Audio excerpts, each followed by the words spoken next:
Good evening. Here we are in the flood in the Amazon.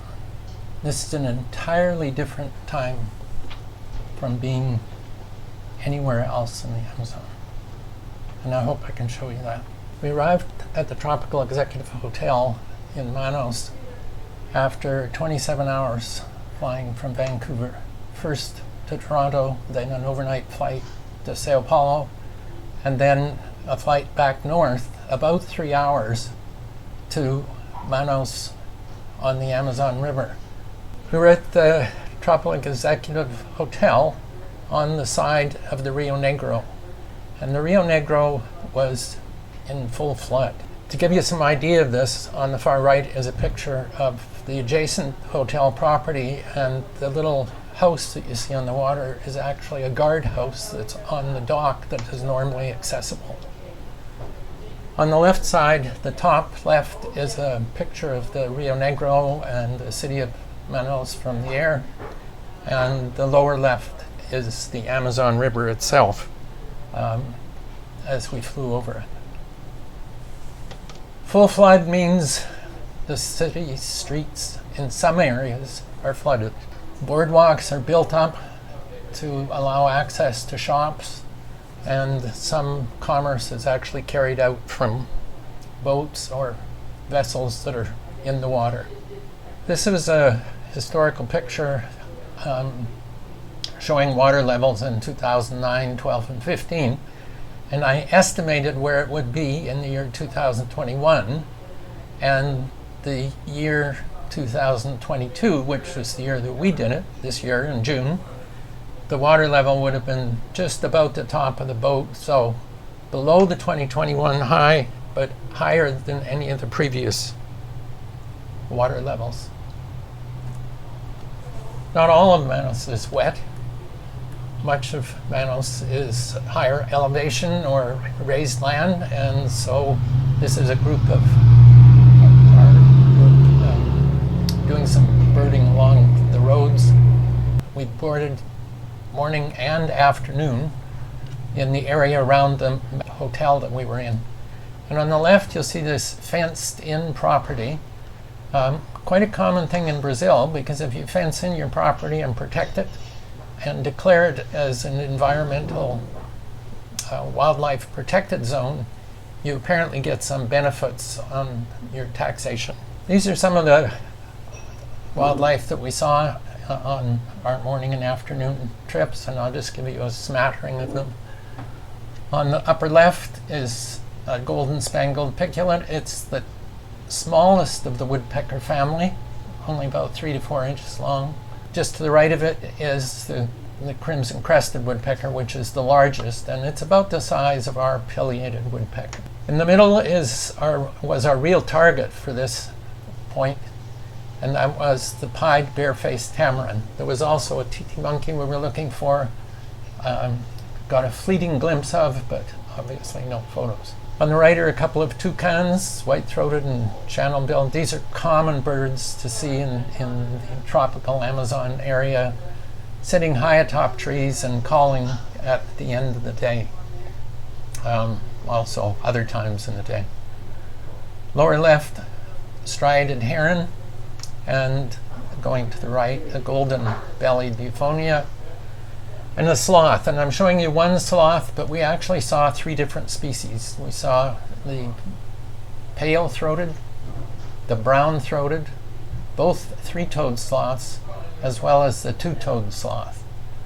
And I don't know whether you all know this, but the number of toes on a sloth is usually 3 on the hind feet, but 2 on the front of a 2-toed sloth, and 3 on the front limbs of a 3-toed sloth. To the right, a spotted toddy flycatcher, and the far right, lower corner, is probably the commonest bird you'll see, both in rural and urban areas. Maybe not the commonest bird, but the commonest raptor for sure, and it's the roadside hawk. There was one actually sitting on the balcony of our hotel. The following morning, we headed off early to try and arrive at the tower before sunrise. I think we got there about sunrise, but there was no sunrise that day because it was spitting showers and clouded. But at the top of the tower, you're well above the canopy. On the left, upper left, you'll see the look down on the canopy. And on the right, you'll see the city of Manos. Because we were on a promontory close to the city of Manos, you could actually see the whole of the city. And in the trees with the pink blossoms on the right, there are actually some scarlet macaws. So here are a few of the species we saw. I eBirded from this location, as I did for most of this whole trip. And what you see is 25 species, and a smattering of these are shown here, although the squirrel cuckoo is behind my head using this recording system. So blue-headed parrots, green aracari, dusky parrots, red howlers. They were essentially asleep when we first arrived and gradually woke up as we were there. There were a pair of double-toothed kites, nesting activity and mating activity, so we got to see that from above. As the morning went on, we came down from the tower, headed over and had a nice brunch at the local restaurant in the Musa Center there. And then boarded our bus and headed towards the river Rio Negro. The upper left shows some graffiti. There was lots of this, and I guess you can't call it graffiti, you actually have to call it graphic art, all throughout this area of the city as we drove by. It actually started a thunder shower just as we were departing the open-air restaurant, and everybody scrambled for cover. But by the time we got to the Rio Negro to load into the canoes, the sky had cleared again. This is rather typical of the after the rainy season in Manos area, and so we would occasionally encounter thunder showers, but basically they were infrequent and not a hindrance to our exploration at all. In the lower left, we were approaching the Urasima, which was to be our floating hotel for the next 2 weeks. The boat was a very interesting and comfortable river boat, able to go in places that really were rather surprising. Junior, who's in the photo on the upper right, you can see with a backpack on, is the owner of the boat. He and his father own, I think, 3 or 4 of them. And his father was one of the very first tourism operators in the Manos area. Let's talk about the Amazon. Most people know where it is and that it's a big river, but it drains approximately 1/3 of the continent of South America. The volume of water that enters the Atlantic Ocean from the Amazon basin, that is shown here in the lighter brown, is about 1/5 of all the fresh water that enters all the oceans of the world. So a massive, massive amount of water. The Amazon River, which is also called Rio Solimões in Brazil, all the way down to where it joins the Rio Negro at Manos. Okay, we have previously been to the Amazon in different areas. In the upper left, in Ecuador on the Napo River, lower left, the Madre Dios in Peru, lower right, the Teleparas, and actually not the Teleparas, but the Cristalino River, which flows into the Teleparas. And this trip was to be through the area from Manos to Santarém. This Google Earth image I put together from several different shots, and it actually serves 2 purposes. One is to show you where we are relative to Cristalino Lodge, which we had been to previously, so about 700 miles north of where Cristalino Lodge is located. And it gives you, on the far right, the mouth of the Amazon. But more interestingly is the sort of mottled look that you get in the areas just look around Santarem and you'll see a sort of modeled, regular looking structure. What this actually is a road going through there and the properties that have developed alongside the roads. So they'd be small farms and occupation by people, not the dark green of the forests, which you see in the rest of this picture. So the Google Earth image gives you an idea of where populations are living, areas more to the right-hand side, and not so much along the river itself, although they do follow where roads are.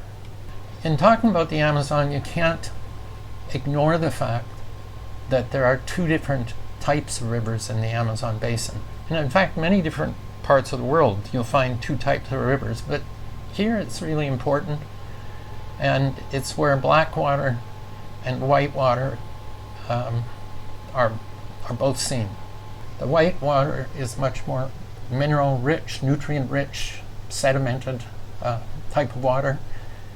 And when it comes and floods forests, these are referred to as Vorzea. The black water, on the other hand, is more acidic. Parasites, bacteria, and insect larvae don't particularly like it, so there are fewer mosquitoes or almost no mosquitoes. And it's also lower in terms of diversity because it doesn't have the nutrients. So higher diversity in Vorzea, a little lower diversity in Agapo. Interestingly, that below the surface of the river, the fish seen in either blackwater or whitewater rivers are essentially the same. There's no difference in diversity.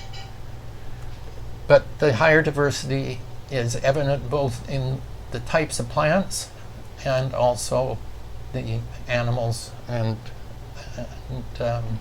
perhaps also birds, although we didn't really notice that.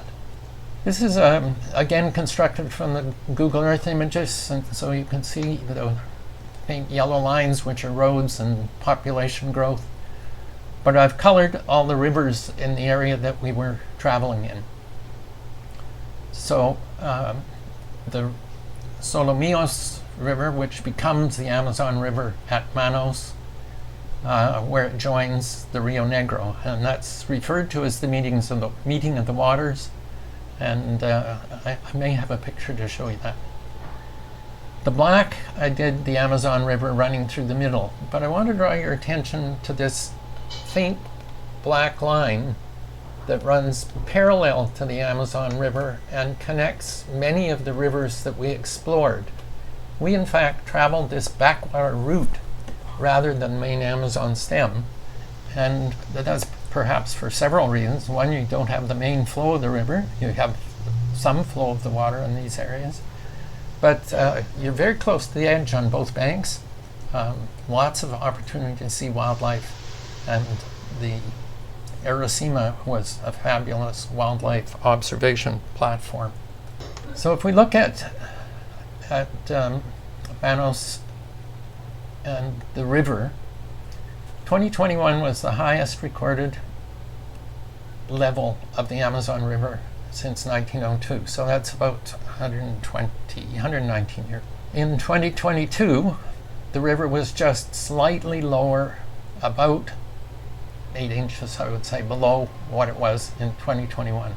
Picture on the left shows part of the downtown area of the city along the banks of the river, and you can see there's lots of flooding, and there are boardwalks that allow people to walk above the water rather than in it. And I think the shops and things have got used to it, because in the last number of years, 10 of the biggest floods have been more recently. Manaus is about 1,000 miles from the river mouth, and fairly deep river and flowing. On the far right is a look at Manaus in 2009, from looking with Google Earth, and 2004. And the real difference between them is in high water years, the islands and the banks of the river seem to disappear underwater. They sort of become blurred as the water moves into the forest and inundates all of the adjacent area. This is the approximately 20-year record, just looking at it. And the 29 is 29 meters above zero, and you can see that the river works its way down to about 15 meters. So there's about 15 meters of extra water, which is close to 50 feet. So we were probably 50 feet above what would normally be when we were in the boat traveling. Just concentrating on the last 20 years, you can see that at the 2021 level, which I've marked on this, and the 2022 levels are higher than anything previously recorded. What you see here is the 2009, 2012, and 2015 years marked, which were the ones that were on that statue earlier on. And this shows the extension of this data into 2021 and 2. The 5s, 6s, and 7s refer to the month at which it peaked. So in 2012, it peaked in May. In 2009, it peaked in July. Most years, it peaks in June. And what does that look like? This is just a look at the seasonality of this flooding. The river, let's say, goes down to 20 meters in this particular example, and the extreme flood is for an extended period of time. In fact, I think in 2021, the river was above the extreme flood level for 29 meters for a full 3 months. So if you're displaced by the water, you have to find something to do for 3 months, or you have to be able to live with it. Now, let's look at the Amazon as a whole. It's now considered the longest river, longer than the Nile because of some tracing people did of one of the tributaries going up into the Andes. It's definitely the widest in the wet season, perhaps not in the dry season. 2 to 6 miles in the dry and up to 30 miles wide in the wet season. As you get closer to the mouth of the river, it can be pretty deep, and it actually goes below sea level. Thousands of fish species, 1,700 endemic fish species. And I don't know how many of you are familiar with tidal bores, which is the rush of water on high tides back up a river. The Bay of Fundy does this, and those tidal bores go back up into the rivers around Fundy. The tidal bore, which is called the Pororoca, can travel upstream as far as 800 kilometers, and it can be a wave as high as 12 feet high. This is a reversing wave. That's quite phenomenal, and I actually saw some video of people surfing the Pororoca. And if you think about it, I don't know whether you can hang on to it for 800 kilometers, but that would be quite a ride. However, it looked to me like a dirty, dark wave roaring up the river, and something that would be rather treacherous to actually surf it, I would think, but people do. Something else about the Amazon, which is perhaps surprising, was that at one point it flowed into the Pacific Ocean, not into the Atlantic as it does today. So during the Miocene, as the Andes were developed, as tectonic plates pushed together, and the Andes were pushed up, the flow of the Amazon River was reversed. It had originally started from a range of mountains on the Atlantic side, and those over the years wore down, and nowadays are essentially lowlands. And as the Andes pushed up, a large central lake was developed, and species of fish that were once Pacific became freshwater in that large central lake, and then gradually, as the Andes developed and the water continued to build, it broke through towards the Atlantic, and today it flows into the Atlantic. Interestingly, the Amazon does not have a huge delta. And the reason for that apparently is that although all this silt is coming down the river and actually ends up going into the Atlantic, the tidal currents push it north, and most of the silting occurs north off the Guianas and Suriname.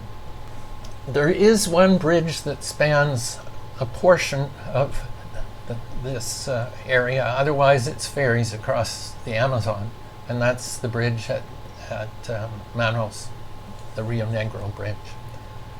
It's long, and that's because the distance to elevated land on both banks is considerable. This gives you a picture of it. It's really quite an impressive structure. This is our travels, the colored lines representing the different days during our trip.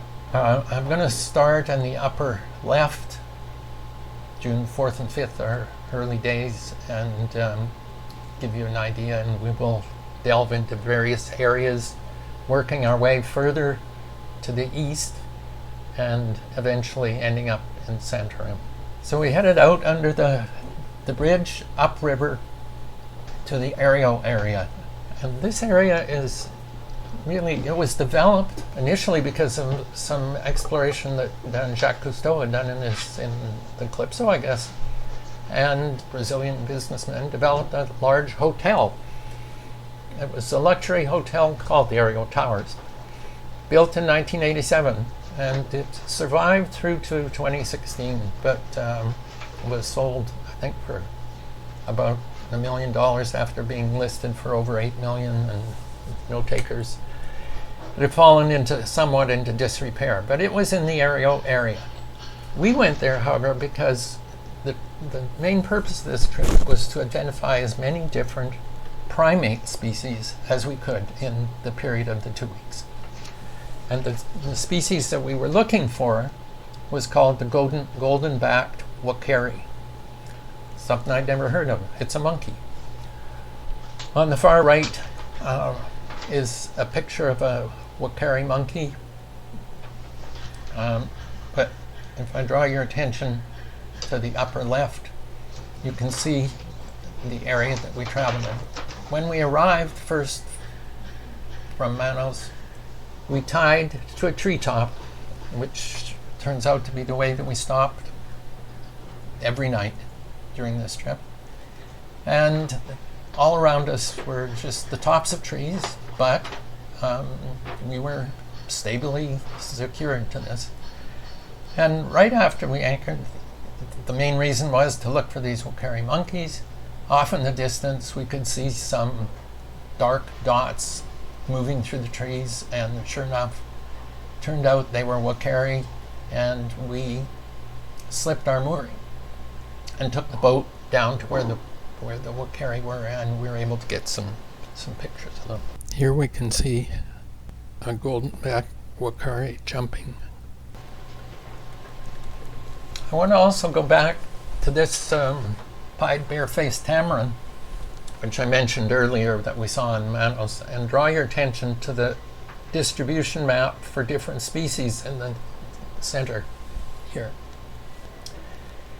At the word Manos, just at the beginning of it is a sort of beige oval. That is the extent of the distribution of the pied bare-faced tamarin. And that's part of the reason for our look for them in the Manos area. Now, the reason their distribution has become so small is because they've been displaced by the larger pink area tamarin species, which is called the Midas tamarin, or the golden-handed tamarin. There's another tamarin species marked on this map in essentially the same color as the uakaris, and that is a Martin's bare-faced tamarin. Again, a very small distribution, and we looked for this species but actually did not successfully see it. So this was the end of our first day, June 4th, and after dusk we took the canoes and did some exploring in the forest to look the flooded forest area along the banks to look for various species, and I'll discuss some of that later. The next morning we woke up because the crew got the boat moving early, and at dawn we arrived at the mouth of the Ario River and headed up the Ario River, which is this dotted line on the right. We could go a fair ways, quite a number of miles up, but eventually the river was just blocked by vegetation. And really these were just floating mats of lilies, irises, and various other grasses. But we went up as far as we could, tied up to a tree, and then explored further in the canoes. We could get the canoes through these mats and headed up to see various, hopefully, primates or other things. This gives you an idea of what it looks like to be going up these rivers on a platform such as the Arosima. You're sitting relatively high. Here we are on the top deck looking at the riverbank as we go by it. Because there's an extra 50 feet of water in these areas, Junior was not worried about traveling along them or getting in any difficulty with things on the bottom. He would go right up to a tree, tie up to it, travel right close along the bank, not worry about it. 50 extra feet of water and he only drew 5, so that's pretty safe situation. These are some of the sightings we made along this stretch and also in the canoes. The Humboldt squirrel monkeys, well, there were a lot of them, and they came right down to the dinghies and jumped aboard, and we fed them bananas. So they obviously have been habituated to people, and it was quite an interesting experience. Collared trogon, orange-winged parrots. These parrots would fly right by at head height because, of course, we're close to the top of the canopy. Dull-capped attila, not a very common bird. Howler monkeys, we would see, this being the red howler, another species. And, of course, yellow-headed vultures and other types of vultures, even an osprey. Well, from our vantage point, we climbed into canoes and headed into the flooded forest. And this is exploring the flooded forest and gives you some idea of what's going on. The lead bowman has a paddle and machete. And, you poke your way into the forest and hack a path, and you run into all sorts of interesting. Along the river itself, you see interesting stuff as well. In this case, pink river dolphins. So one afternoon, the afternoon of the 5th, we went to a spot where there's a young fellow who's paid by the government to catch fish and to feed the river dolphins as a sort of place where tourists can actually see the river dolphins. So this gives you an idea of the sort of experience. So you could get in the water with them and they'd bump into you, and a couple of the guests got bruised from being thumped into by these. We chose to do photography rather than climb in as some of the others did. The young fellow certainly knew how to tease these dolphins, and the big adult dolphin there was one that was pretty aggressive, and some younger ones. And the younger ones tend to be a little more gray, and you can see that here. When I first came in, he started poking me over.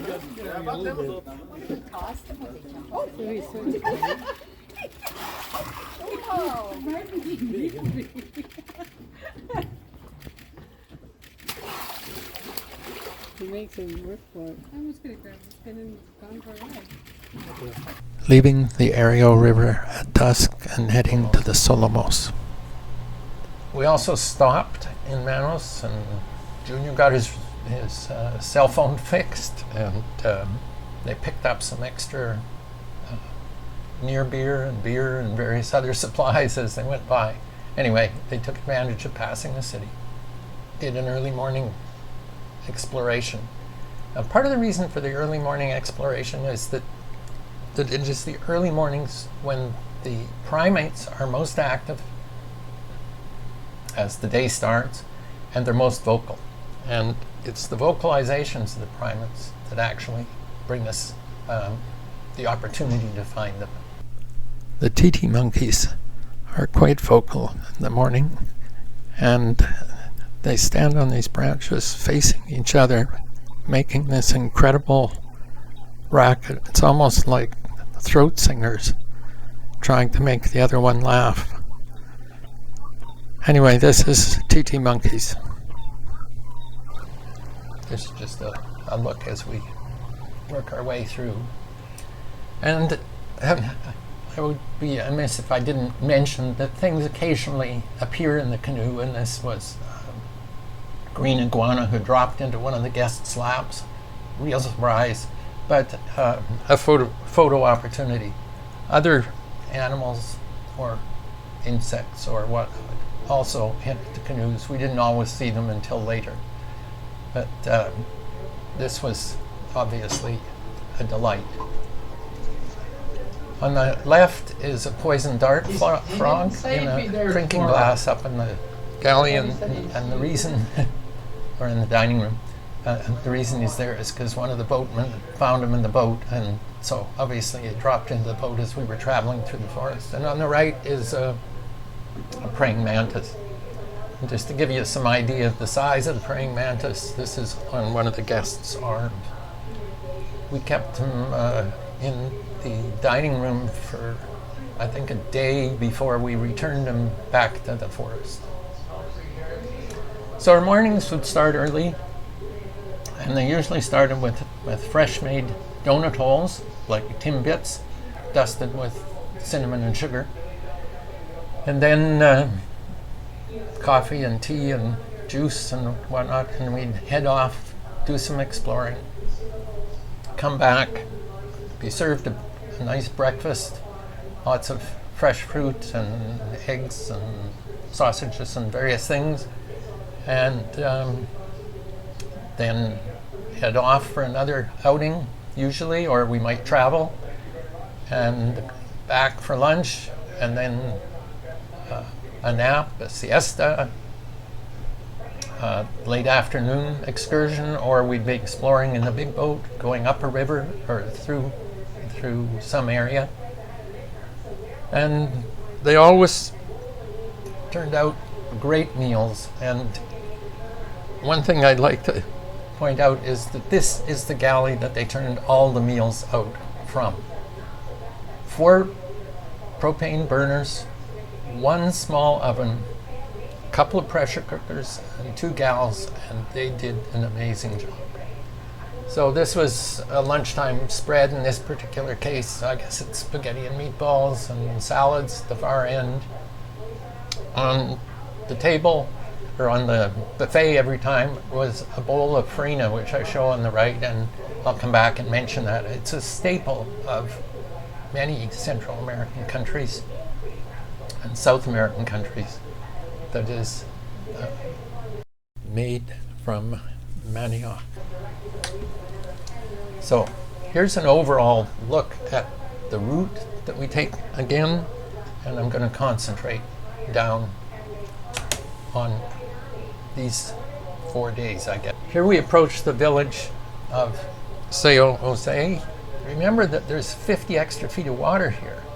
So these steps lead up to the village, but there's got to be another 50 feet of steps going down into the water. This village is fortunate because it's located on a high promontory. And here they were, some of the families were busy making farina. They start with manioc. Manioc, cassava, tapioca, yucca are a tree, a small tree, with roots, and the exposed roots can be seen on the lower left. These roots, and there's a pile of them in front of this lady, they would peel, as she is doing, and then soak. In this case, it's an old washing machine tub. This activity leaches out cyanide-based glycoside that exists in this particular species, which is found along the Amazon. Once it's been leached for a while, they grate it into a pulp, which is in the lower right, and can be seen actually in a canoe in this case. And then this pulp is toasted in these giant woks using paddles to mix it around. It's dried out completely, and then it becomes a staple carbohydrate source that the population uses. Stores in bags, and it's a sort of toasted a little bit, I guess, like panko, and you can sprinkle it on things or use it to cook and make things. Another version of it is essentially tapioca, so you could make puddings and what.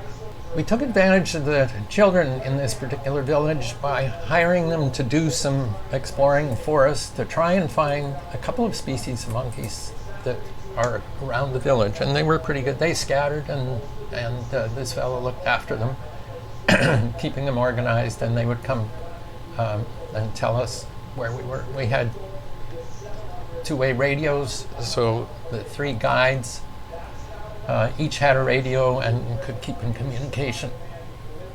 The two monkey species, or primate species, we were looking for were the Ashititi monkey, and a small group of them was just behind one of the houses when we first got there, and Mike managed to get this shot. I was standing behind somebody, so I wasn't quick enough to get a good shot of them. And the other was the Satiri marmoset, which is a very small marmoset species, not easy to see, and we spent quite a bit of time looking for it unsuccessfully until a small group with Gerald saw them fairly distant, and there's a picture in the upper left, expanded in the upper right with the Satiri marmoset. Now the interesting thing about this is I could see where they were, but I couldn't really see them, and I took 18 frames with my camera. What's most interesting about it is in every one of those 18 frames there was a marmoset at some point. In this particular one, you could probably see him center screen, but I'll just zoom in so you can get an idea. Not in focus, I was just shooting at the bushes, but that's in fact what was going on. They were scattering through the trees in the distance.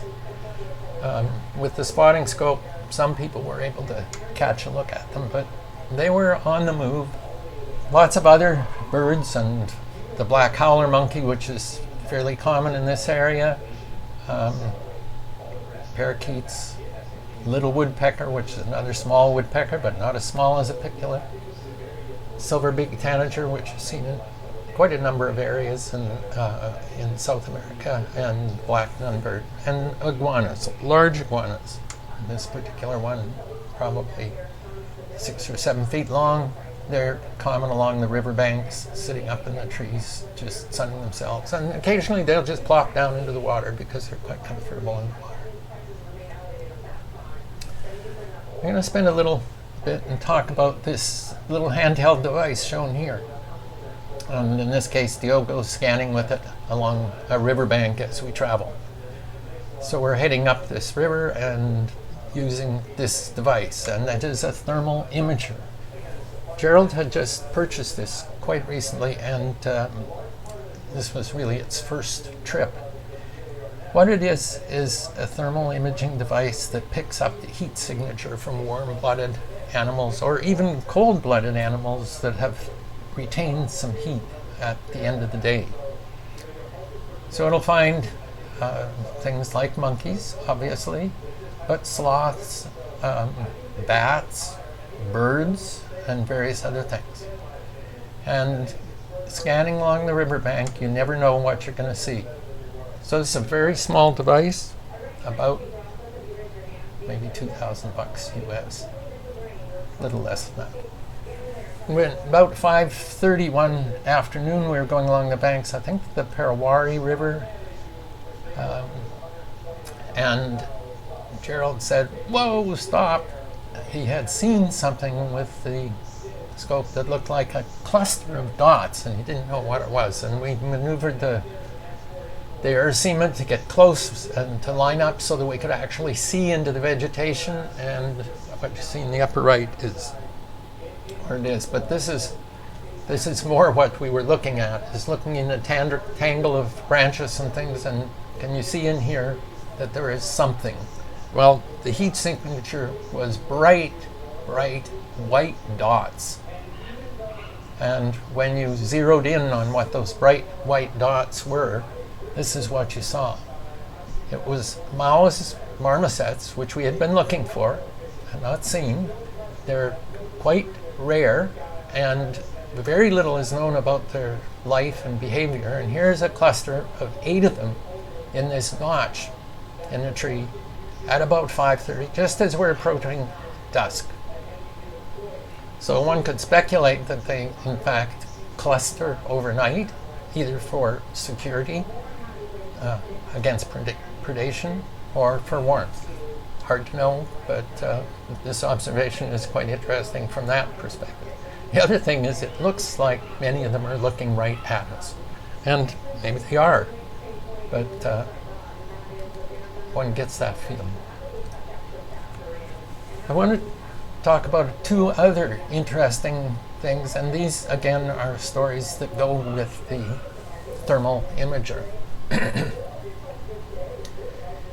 The Rufus putu is a fairly rare sighting. It's not seen by a lot of people, and of the people on board the boat, the only one who had ever seen a Rufus putu before was Jonathan, who was the leader of this expedition.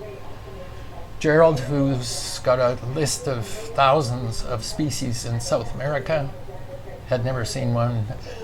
Diogo, who lives in South America and has spent time both in the area where we are, but lives full-time in Brazil, had never seen one. The other bird is the nocturnal curassow, and I'll come back to that later. Also rare, more observed by its sound rather than by sight. And part of the reason is it has a booming voice and it is only active at nighttime. In search of the Rufus putu, after dusk we headed out to an area where Junior had found Rufus putu with a group of ornithologists who were looking to see the Rufus putu. And so he had taken them, they'd done a lot of listening, and they'd found them, and he and his crew had cut a trail into the area where the Rufus putu were. The ornithologists got to see the Rufus putu, I think more than one, and Junior was taking us there so that we could have a go at it. Went to the edge of the flooded forest where we got some elevation in the land and were able to climb up out of the boats and up the bank. Walked about 10 or 15 minutes up using headlamps and wearing rubber boots, and got up to this area and then played the call of the Rufus putu once. Immediately there was a response, and this bird flew over us and called again, this time appearing to stop down by where we had left the canoes. So Jonathan headed off in a hurry down towards the canoes, and we trucked along behind. And by the time we got down there, he had the Rufus putu zeroed in. It called, he zeroed in with the heat scope and lined up the spotting scope on the Rufus putu.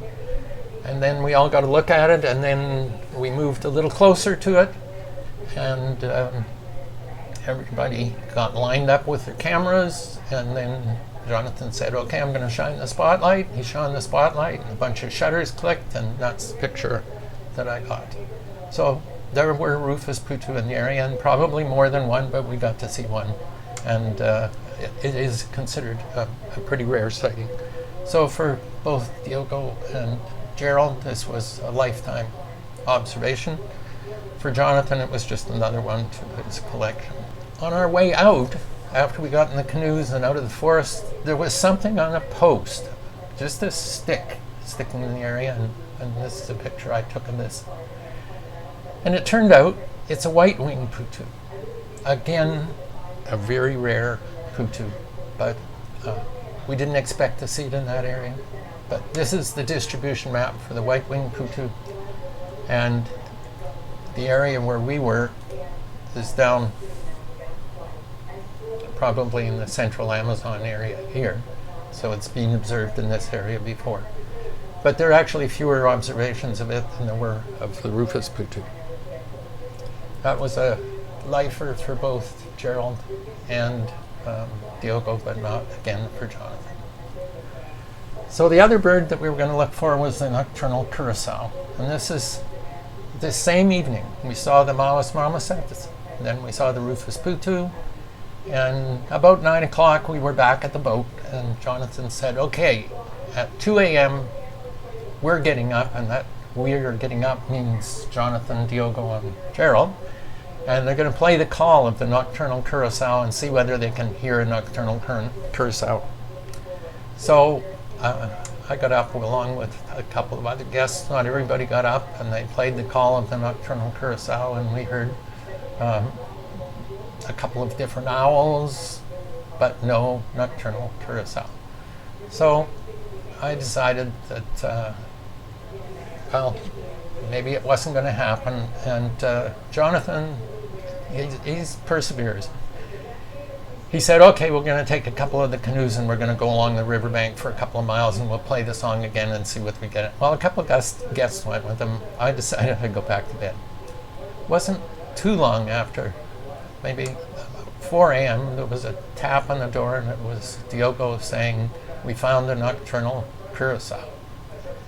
Well, what had happened is they went along the river, and the bank of the river, and as they were going along, I guess Gerald was scanning with his night scope, and he spotted this bright spot in the trees, and it turned out to be a nocturnal curassow.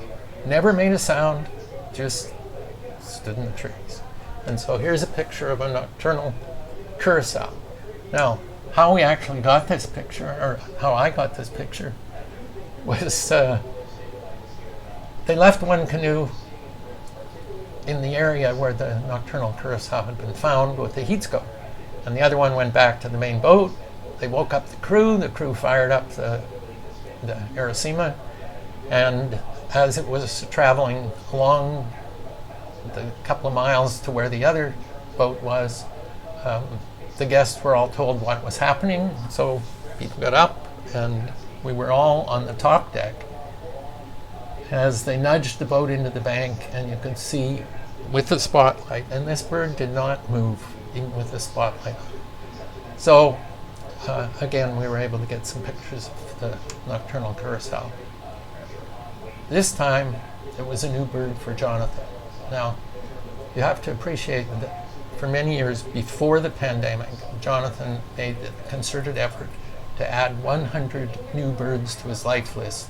Now, he travels a lot because he is an owner of Apex Expeditions, and they do a lot of travel. And he was able to get 100 new species a year for quite some time. Well, for the pandemic, in 3 years, he hadn't seen a single new bird for his life list. This one added to his life list, and his life list hit the number 9,321 with this bird. Quite remarkable. Other things that the heat scope would pick up are things like this lineated woodpecker on the right. This is a picture taken directly into the woodpecker's hole. And what you have to realize is 50 feet of water puts you 50 feet up in the trees, and this bird that thought he was 50 feet up in the trees was actually about 4 feet above the water, so you're looking right in on him. And probably a little bit of a surprise. What the heck is this canoe with a flashlight looking at me for? So I'm going to show you this area on the left, which was the day we went up the Parawari River, Maui Zaku, and Rio Maru, and Rio Amana. Very interesting. Exploring at night using spot lamps and obviously the heat scope. The woolly possum in the upper right was picked up with a heat scope, and we were able to get a picture of him because he was curious about us. The flame-crested manakin, which is a very rare manakin, and this is an extremely rare photo that actually shows the flame crest, and I wonder if the bird was a little surprised and flared its crest a little bit, but anyway, that's the picture I got. But you can see you're in the vegetation looking around, and we would run into monkeys sleeping in the treetops, and things like porcupine, long-tailed porcupine, which has a prehensile tail, I'm not going to show you all of the various things, but it's just fascinating. Here's some other observations. Crimson-hooded manakin. Again, another manakin, uncommon, along the riverbank. They responded to a call. We heard it first, and when I say we heard it, Jonathan heard it. He's got an incredible ear for different birds and recognizes many of the calls, having spent many years living and guiding in South America, even though he was trained as a physician and at one time worked as a physician. On the right is, we went for a walk in the area they call the terra firma, and that's essentially a peninsula. We walked over a peninsula, and so you're in high forest in the daytime. There's very little in the way of wildlife, but this was a banded pitta that was in the dark. This picture was taken at an ISO of 12,500. It's pretty high, and it used denoise to get it possible, but it was close, and so it was amazing to actually get this good an image of this rather rare and unusual skulking bird. But he was the only bird that we saw in our couple of hours in the forest, although we heard others in the canopy above us. Along the river, I think it's the Parawari, we ran into these masked ducks. Very uncommon, usually skulking along the edge of the riverbank, seen throughout South America and Mexico even, but seldom. And in this case, there were 6 of them just swimming in open water, and they didn't seem to be too perturbed by our presence as we came by in the big boat and were able to get these photos. This is a stiff-tailed duck related to our ruddy duck. And the forests are interesting, and here's a look. Just obviously, I took this picture because of the colors, but the colors actually attract different birds and different primates, obviously, because they represent food, because the blossoms are a source of nectar. They're also a source for insects, and for birds that means food, and for primates the flowers actually themselves are. We also ran into areas like this, and this is what somebody set up. I don't know how they killed the vegetation, but the normal forest vegetation is dead, maybe by fire, because it looks like blackened trees in this area, or maybe it was a natural fire that occurred. Anyway, what you see here is, this is a plant of manioc to produce farina. The farina. There are also a few banana plants in the middle here. So you would see these areas, not frequently, but from time to time along the riverbanks.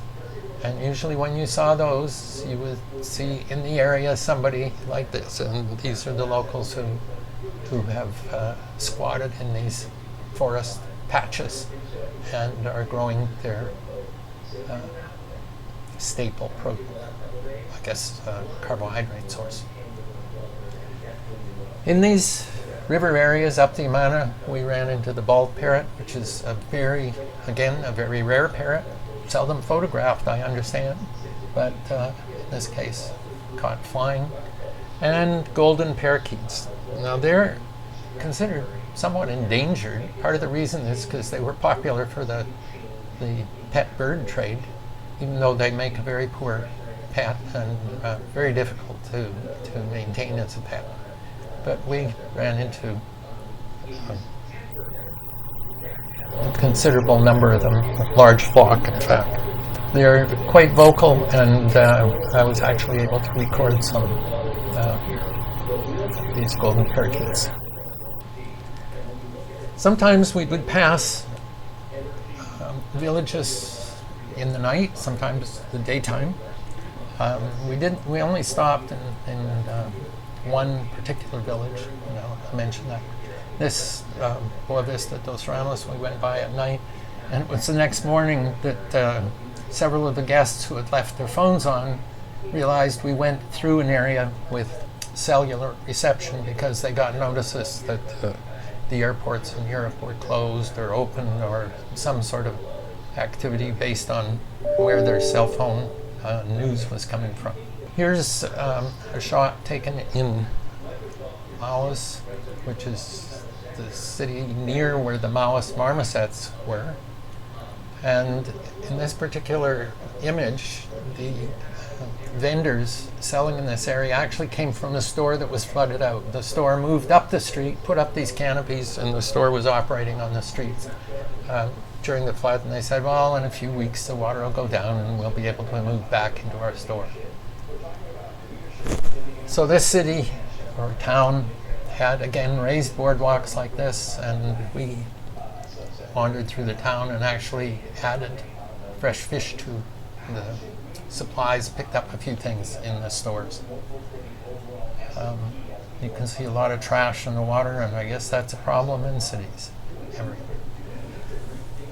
One of the fish that we enjoyed as we were in the Amazon was the tambaqui. Tambaqui is an interesting fish. It actually feeds on fruit.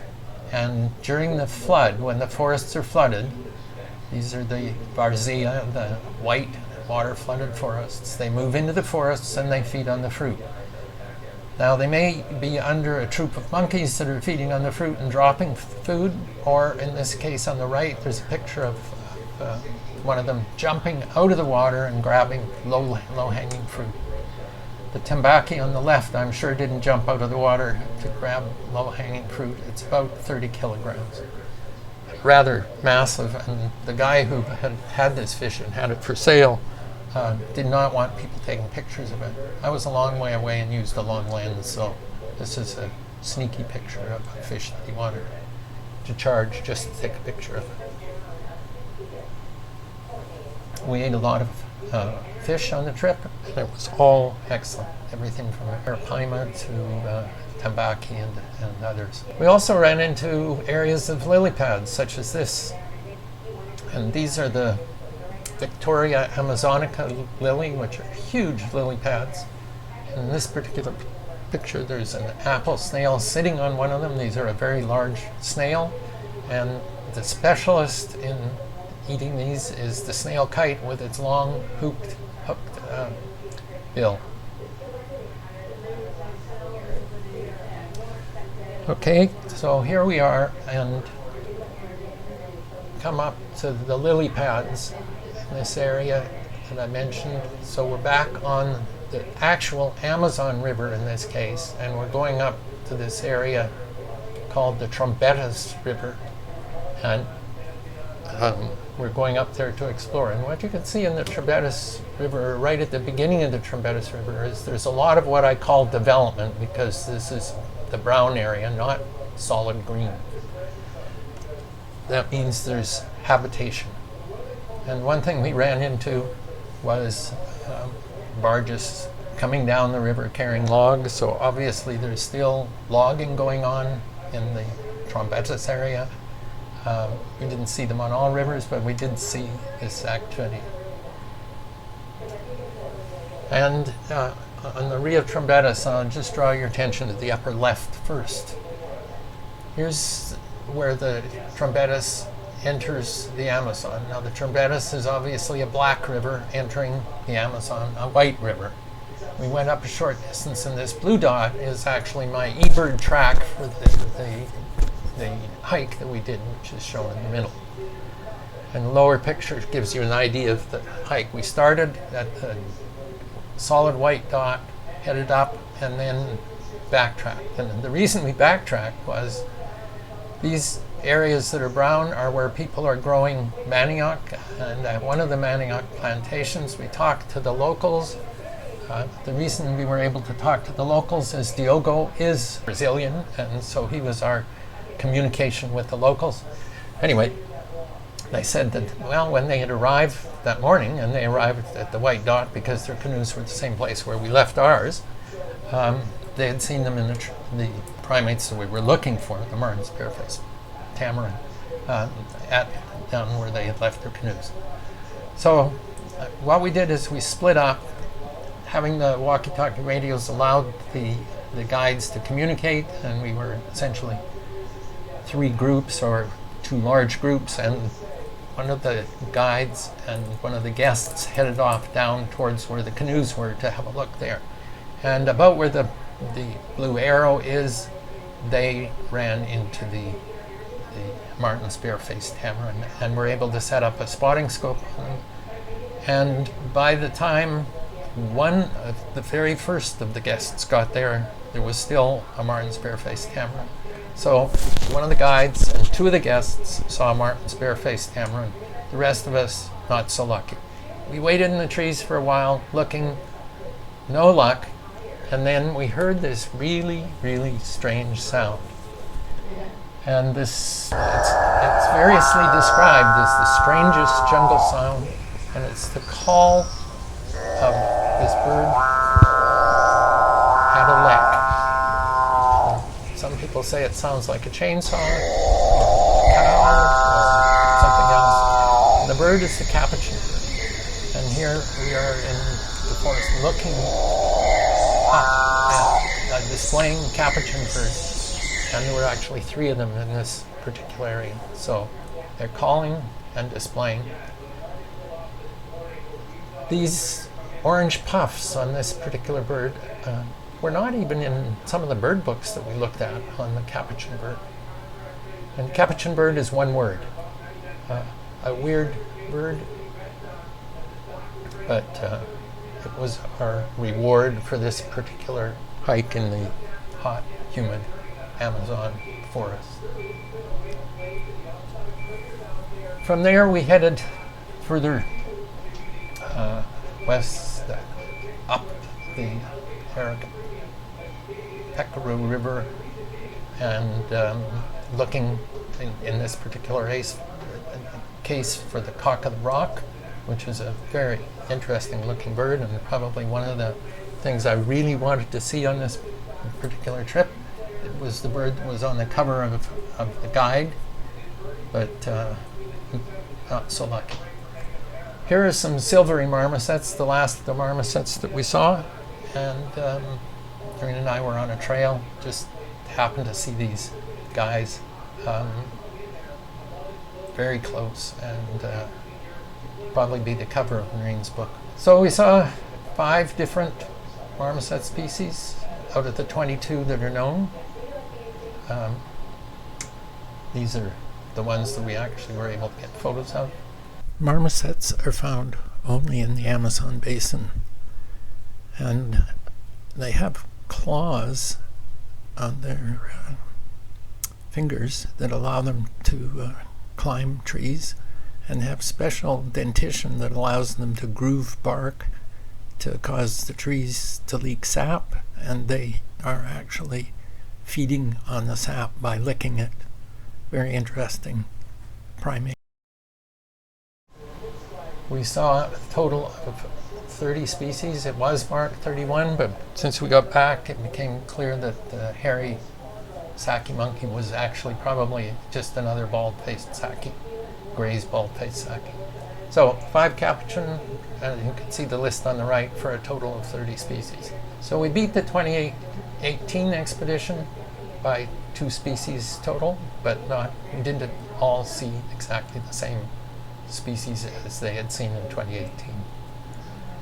273 species of birds, 108 were lifers for Noreen and I, and as I mentioned, there were some really special ones.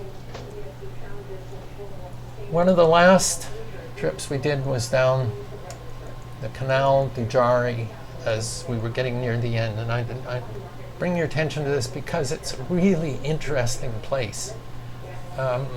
It was a shortcut. It would have taken us several hours, probably 3 or 4 hours, to go down to Santarem and come back up the Tapajos River to the area that they wanted to look for the silvery marmosets. Well, there was this area, and Junior talked to some of the locals, and at dawn we arrived at the mouth of this Canal du Jari and headed through it. And it is a very narrow waterway. In flood, there was lots of water to go through it. He wasn't worried about it, but the banks came almost to the side of the boat. The boat would not have been able to turn around in this. The channel is getting a little narrower.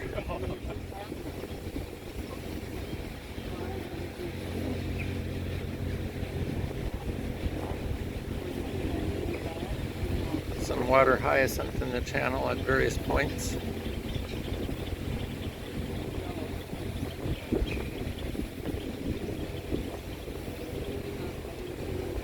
At the end, we decided we'd go back out Canal de Jarry and do a fast eBird track.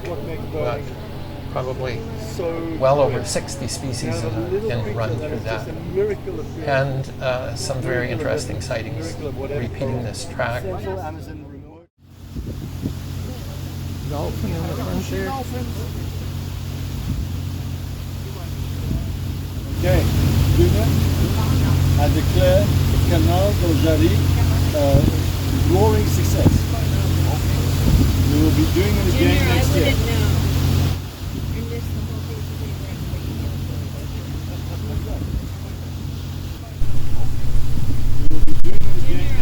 We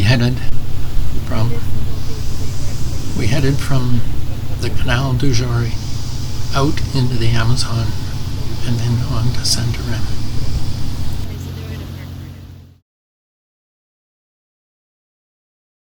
So that's the end, and I know I took a little bit more time than I should have, running, I see, an hour and 10 minutes or thereabouts.